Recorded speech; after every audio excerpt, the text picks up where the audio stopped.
स्वागत है भाइयों आपका एक और वीडियो में। आज हम आ चुके हैं अपनी एक और बाइक की रिव्यू लेके। हमने लास्ट आपको बुलेट का रिव्यू दिखाया था। आई होप आपको पसंद आया होगा, क्योंकि हम सेम ही दिन दो बाइकों का शूट कर रहे तो थोड़ा सा टिपिकल हो रहा है। वैसे एक बाइक और थी लाइनअप में, उसको कभी फिर फ्यूचर चक्कर ले गया तो उस टाइम पे देखेंगे। बट आज हम बात करेंगे हमारी ही अपाची 160 4V का राइवल पल्सर NS 160। वैसे 150 भी आती है जो क्या दूसरी मॉडल है, जो अपनी पल्सर 150 DTS है, ये सेम सीक्वेंस में वो भी आती है। बट आज हम NS 160 के बारे में बात करेंगे। ये प्रॉपर उसका राइवल है, क्योंकि ऑयल कूल्ड इसमें लगा हुआ और ऑयल कूल्ड अपनी वाली में भी लगाया हुआ है। एक तरीके से परफॉर्मेंस वाइज दोनों एक दूसरे को टक्कर देती है। बट मेरा वो अपाची चूज करने का एक बहुत प्यारा रीजन था, वो था कि मुझे परफॉर्मेंस चाहिए थी, और वो बाइक जो परफॉर्मेंस निकाल के देती है ना, वो ये नहीं दे पाती। और उसका रीजन भी मैं अब आपको इसकी राइड पे लेके चलूंगा, तब आपको बताऊंगा कि ये क्यों नहीं दे पाती, इसका क्या रीजन है। जब हम उस बाइक को चलाते ना, वो एकदम मतलब भगती है वो। और इस बाइक में थोड़ा सा मुझे कमी महसूस हुई। मैंने इसको बहुत राइड किया है आसपास, जब मैं आता हूँ यहाँ पे तो मैं इसको चला देता हूँ। बट इसमें वो थंप नहीं है। ये बात नहीं है कि इसमें थंप नहीं, इसमें थंप है, पर इसमें वो थंप नहीं है जो अपाची थंप देती है। उसका अलग ही परफॉर्मेंस है। ये लगा लो, ये अभी तक 31,000 किलोमीटर चल चुकी है और इस बाइक में अभी तक कोई आवाज नहीं है। वैसे कहते हैं कि बजाज की बाइकों में बहुत जल्दी थोड़ी खटपट आवाज आने लगती है। पता नहीं हुआ कितनी बातें सच है। इसमें जो मेन आवाज है ना, वो बस यहाँ पे नंबर प्लेट वगैरह में आवाज आती है, थोड़ी सी टूटने फूटने की। मतलब ये थोड़ी सी यहाँ से हिल रखी है तो यहाँ पे आवाज है। इसके अलावा इस बाइक में कहीं पे भी आवाज नहीं है। एज ऑलवेज मुझे बजाज का जो सबसे बढ़िया फीचर लगता है ना, वो लगता है यहाँ पे आप देख पा रहे होंगे जो ये बटन इल्यूमिनेट हो रहे हैं, वो इतने प्यारे लगते हैं। हमारी बजाज पल्सर 150 में भी ये सेम है, बट आज के टाइम पे 150 में नहीं आ रही ये चीजें, बट इसमें है। इतने प्यारे लगते हैं ना भैया, उस टाइम को इतना प्यारा फीचर है। मैं कभी कभार अपाची में ये चीजें मिस करता हूँ, बट कुछ चीजें छोड़ के मैंने उसको डिसाइड किया। अब इसमें जो RPM मीटर वो एनालॉग, अपनी में पूरा डिजिटल है, और बाकी किलोमीटर स्पीड यहाँ पे आप देख पा रहे होंगे। अब आपको लेके चलते हैं इसकी राइड पे। मतलब अगर स्टार्टिंग में बात करें ना इस बाइक के बारे में, स्टार्टिंग में इतनी वाइब्रेशन मुझे फील नहीं होती। एक सिटी राइड के हिसाब से अभी तक तो मुझे अच्छा फील दे रही है, और इसमें सिटी राइड के हिसाब से उतनी पावर भी है। और जब आप इसके ऊपर बैठते हो तो आपको अपाची थोड़ी ज्यादा वाइड लगती है इसके मुकाबले। उसका टैंक थोड़ा वाइड है और जो हैंडल है वो बराबर ही है दोनों का, बट ये ऐसा लगता है कि इसके हैंडल ज्यादा वाइड है जब हम इसके ऊपर बैठते हैं, और ये बॉडी इसकी छोटी है। बट अपाची में बैठते हैं तो दोनों चीजें एक दूसरे के साथ मैच हो जाती है कहीं ना कहीं। कैसे TVS वालों ने अपनी बाइक को डिजाइन किया है, वो तो भाई प्यारी डिजाइन हो रखी है। अब थोड़ा सा राइड का मजा ले लेते हैं इसका।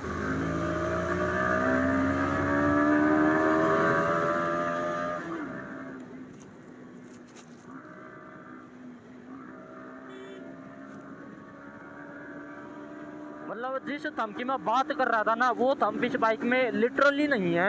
ये बाइक ऐसी है कि आप सिटी राइड में आपको मजा दे देगी, बट और जब हाई RPM पे हम इस पे बैठे हुए ना, तो इसकी सीट के नीचे से वाइब्रेट हो रही है। मतलब अजीब लेवल वाइब्रेशन है इस बाइक में। सीट के नीचे है, हैंडल के ऊपर कोई वाइब्रेशन नहीं है, पकड़ के आराम से चला सकते हो।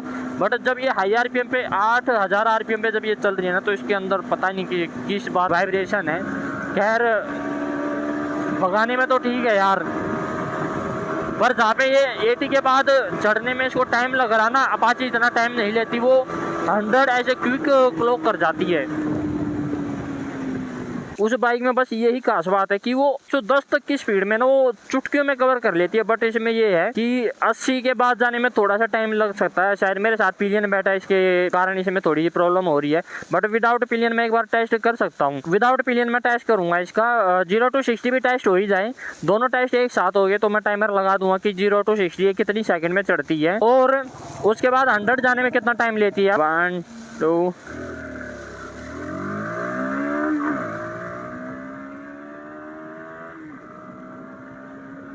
60 क्लॉक हो चुके हैं, अब 100 जाने की बारी है।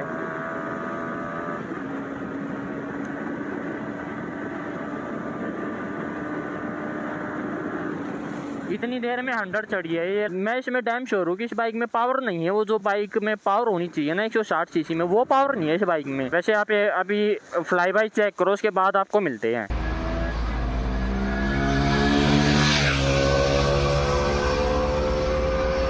यार आप बात करते हैं इस बाइक की राइडिंग क्वालिटी, देखो अगर अपाची को इससे कंपेयर करें ना तो अपाची ज्यादा इजीली लीन हो जाती है इसके मुकाबले, बट अपाची का जो कटिंग रेडियस है ना वो बहुत कम है इसके मुकाबले। इसका कटिंग रेडियस बहुत ज्यादा और ये जल्दी ही कट जाती है अपाची के मुकाबले, उसका तो बहुत ही कम है भाई। वो बाइक ऐसी है अगर आप लीन करके निकाल लेते हो कहीं पे तो वो निकल जाएगी, बट जहाँ पे बात आ गई ना आपको खड़ी काटनी पड़ेगी। मान लो अगर सामने आपकी गाड़ी और आपको एकदम लेफ्ट राइट लेना पड़ गया तो वो पॉसिबल नहीं है उस बाइक में, वो थोड़ा सा इशू रहता है उस बाइक के लिए। हाँ बट अगर इसकी बात करें तो भाई ये बढ़िया है, मतलब छोटा पैकेट बड़ा धमाका कह सकते हैं थोड़ा थोड़ा हम इसको, क्योंकि ये बाइक थोड़ा सा परफॉर्म ठीक करती है सिटी के मुकाबले। कॉमन मैन के लिए ये बाइक ठीक है, मतलब इतनी भी ओवर हाइप्ड नहीं है कि मैं बोलूँ कि आप इस बाइक को लेके एकदम रेस लगा सकते हो, जो कि मैं प्रमोट नहीं करता, ना मैं किसी के साथ रेस करता, ना मैं ग्रुप राइडिंग को प्रमोट करता, क्योंकि मुझे ये सब चीज़ें बकवास लगती है। ग्रुप राइडिंग का मतलब चलो खैर कभी किसी वीडियो में बता लेंगे, उसके बारे में कभी डिस्कस कर लेंगे इन फ्यूचर, बट अब आते हैं दोबारा अपनी ही वीडियो के ऊपर। पर एक सिटी के हिसाब से आप ठीक है, अगर हम लॉन्ग राइड इस पे जाते हैं, बहुत सारे लोग इसको लेके लॉन्ग राइड पे जाते हैं, बट मेरा मन तो नहीं करेगा रियल बताऊं तो इस बाइक को ले जाने का लॉन्ग राइड पे, ना कभी नहीं, हमसे हो ही नहीं पाएगा। क्योंकि मैं जिस हिसाब से बाइक राइड करता हूँ ना जो है मेरा, वो इस पे पॉसिबल ही नहीं है। और एक सबसे बड़ा रीजन तो इसकी सीट के अंदर पता नहीं इतनी वाइब्रेशन क्यों फील हो रही है, और अपाची के मुकाबले जो इसका सीट है वो थोड़ी सी हार्ड है और अपाची की थोड़ी सॉफ्ट है, बट उसके सस्पेंशन थोड़े टाइट है, और इसके सस्पेंशन थोड़े से सॉफ्टर साइड है और उसके हार्डर साइड है। अब हम कह सकते हैं कि जो हमारी अपाची है वो थोड़ी सी ट्रैक टाइप बोल सकते हैं कि वो थोड़ा ट्रैक बाइक बनी हुई है। अब लोग पता नहीं यार ये ऐसे कैमरा देख के क्यों रुक जाती है भाई, सबका अपना अपना काम है यार, मेरा ये काम है, उनका कुछ भी काम हो सकता है। ये एक एंथुसियास्ट बाइक नहीं है। और सस्पेंशन टेस्ट करे तो सस्पेंशन इसके लिटरली सॉफ्टर साइड है, क्योंकि अभी जस्ट मैंने ब्रेकर जंप करा है तो थोड़े से मुझे स्मूथ लगे, बट सीट हार्ड है और उसी की वजह से शायद वाइब्रेशन फील हो रही है। देखो अब ये थर्ड गियर पे है और इसको उठने में टाइम लग रहा है, मैंने हार्ड टोटल पूरा टोटल ओपन कर रखा पर उठने में टाइम लग रहा है इसको। वैसे हम इसका पर गियर भी टेस्ट कर ही लेते हैं कि हर गियर में कितनी जाती है, एक बार थोड़ा सा ट्रैफिक क्लियर हो जाने दो उसके बाद हम टेस्ट करेंगे। पीछे अभी कोई नहीं आ रहा, देखो फर्स्ट गियर 44,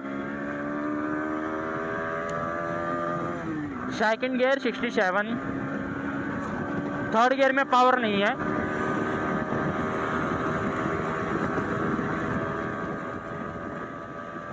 थर्ड गियर 90, 92 और फोर्थ गियर हम टेस्ट कर ही नहीं सकते इसका। टोटल 5 गियर है इसमें, बट हम फोर्थ गियर जा ही नहीं पाए। और मैं आपको लिटरली बता रहा हूँ इतनी देर में ना पाती अपने 5 गियर टेस्ट करवा देती। 4 गियर तो उसके 100% देगी, 4 गियर में वो पूरी भग लेती, बट फिफ्थ गियर पे आने के बाद वो अपनी टॉप स्पीड नहीं पकड़ पाती इतनी देर में। फर्स्ट और सेकंड जो इसका कह सकते हैं कि किसी भी व्हीकल के 3 रेंज होते हैं, स्टार्टिंग, मिड और लॉन्ग रेंज। स्टार्टिंग में ये थोड़ा सा कैपेबल है बाइक करने के लिए फर्स्ट और सेकंड गियर पे, और जो इसका मिड रेंज है ना, मिड रेंज में थोड़ी सी स्लो पड़ जाती है, और लॉन्ग रेंज में तो भाई मुझे नहीं लगता कि ये लॉन्ग रेंज में कुछ ज़्यादा चल पाएगी। अपाची के स्टार्टिंग और मिड रेंज है ना बहुत प्यारे है, उसमें आपको ना मतलब इतनी स्मूथली वो 110 जाती है ना, इतनी स्मूथली 110 जाती है, मुझे नहीं लगता इतना प्यारा कोई बाइक जाती होगी। वो अलग बात है कि उसके सेगमेंट की बाइक की बात कर रहा हूँ मैं, ZX-10R G1000 G900 और हायाबुसा की बात नहीं कर रहा, उसके सेगमेंट की बात कर रहा हूँ। 160 सीसी की बाइक के बारे में बात कर रहा हूँ।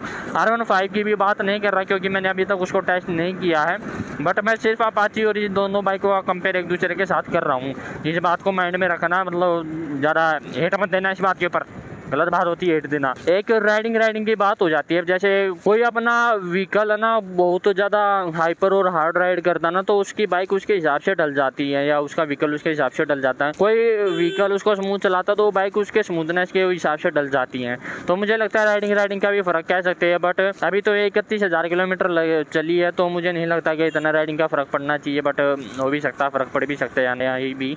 और कुछ यहाँ पे सर्विस करने वाले थोड़े टेढ़े मेढ़े हैं, तो इन चीज़ों का बाइक के परफॉर्मेंस के ऊपर फ़र्क पड़ता है, इस बात का हमेशा माइंड में रखना। और एक बात ये भी याद रखना, जो अपाची का हॉर्न है ना भाई, उस हॉर्न में और इस हॉर्न में दिन रात का अंतर। वो हॉर्न ऐसा लगता है कि आफ्टर मार्केट लगवा रखा हो। ये देखो पीपी मतलब क्या है यार, बजाज वालों इतना पैसा कमा के कहाँ जाओगे, थोड़ी सी पावर डाल दो यार इसके हिसाब से। हाँ फिर एवरेज भी तो बढ़िया मिलेगी, अपाची से तो ज़्यादा एवरेज मिलनी चाहिए इसकी। मतलब मेरे टेस्ट के हिसाब से बाइक नहीं है कि मुझे स्लो चलाने का शौक़ नहीं है और ये फास्ट जाती नहीं, तो आप खुद लगा लो। इसने 80 की स्पीड भी बहुत देर में ग्रैब करी थी, तो थोड़ा बहुत चीज़ों का फ़र्क है। हाँ फर्स्ट और सेकंड गियर में इसका थोड़ा वो अच्छा पिकअप है, तो जाम में तो शाय शाय करके निकल जाएगी। यार मैं आपके लिए बहुत ज़्यादा मेहनत करता हूँ, आप मेरे चैनल को सब्सक्राइब किए बिना मत जाया करो। और आपको इंस्टाग्राम का हैंडल भी दिखाई दे रहा होगा, तो इंस्टाग्राम पे भी मुझे फॉलो कर लो, वहाँ पे भी मैं कुछ एक्सक्लूसिव डालने की सोच रहा हूँ, उसके लिए भी स्टे ट्यून रहो। तो कुछ मेरी लाइफ रिलेटेड भी सिचुएशन में उधर डालता रहता हूँ, तो आप जाके मुझे चेकआउट कर सकते हो, फॉलो कर सकते हो। आपकी बड़ी मेहरबानी होगी फॉलो करोगे तो। अब ये मैं तो बोलना है भीख मांगने का कौन सा नया तरीका है, ऐसा कुछ नहीं है भाई, प्यार से फॉलो करो। अब ये देखो अपाची चल रही है सामने, कितनी कॉम्पैक्ट से लगती है, क्यूटी सी पाए लगती है, और जितनी क्यूटी उतनी मतलब बग भी लेती है। ये देखो ऐसा भाई गुटखा खा के थूक देते हैं कहीं पे भी, कुछ भी चल रहा है। आवाज़ तो ये बाइक कितनी करती है, पता नहीं बग के किधर चली जाएगी। अगर मेरा आप इस बाइक के बारे में ये पूछो ना कि भाई इस बाइक के बारे में आपका ओवरऑल रिव्यू क्या, भाई अगर आपको मेरा रिव्यू पूछे कि आपको क्या रिव्यू है इस बाइक के बारे में, आपको सीधा सीधा बता देता हूँ। अगर आप चाहते हो, पहला पॉइंट, आप क्या घर के अंदर एक बाइक को ले सकते हो। सेकंड, अगर आप चाहते हो कि आपके पास एक स्पोर्टी टाइप बाइक हो, आप ले सकते हो। अगर आप चाहते हो कि आपके पास एक माइलेज वाली अच्छे दिखने वाली बाइक हो, आप ले सकते हो। आप चाहते हो कि मुझे सिटी राइड के अंदर थोड़ा बहुत सेटिस्फेक्शन मिल जाए, मुझे अच्छा लगे, मुझे लॉन्ग राइड पे कहीं नहीं लेके जानी, मुझे उसकी टॉप स्पीड जैक नहीं करनी है, बट मुझे सिटी राइड में एक अच्छी कंफर्टेबल राइड दे दे। सीट इतनी कंफर्टेबल नहीं है बट वैसे कंफर्टेबल राइड दे दे, तो ये पॉइंट यहाँ पे आप लगा सकते हो कि ये ऐसा कर सकती है। और आप एक सोचो कि मेरी बाइक थोड़ी चीप हो, मतलब पार्ट्स वगैरह उसके थोड़े सस्ते हो, तो आप इस बाइक के ऊपर जा सकते हो, क्योंकि बजाज के पार्ट्स थोड़े सस्ते ही आते हैं टीवीएस के मुकाबले, तो आप इस बाइक के ऊपर जा सकते हो। लेते हैं आपसे विदा। You know that, like and share the video and subscribe the YouTube channel for the future content.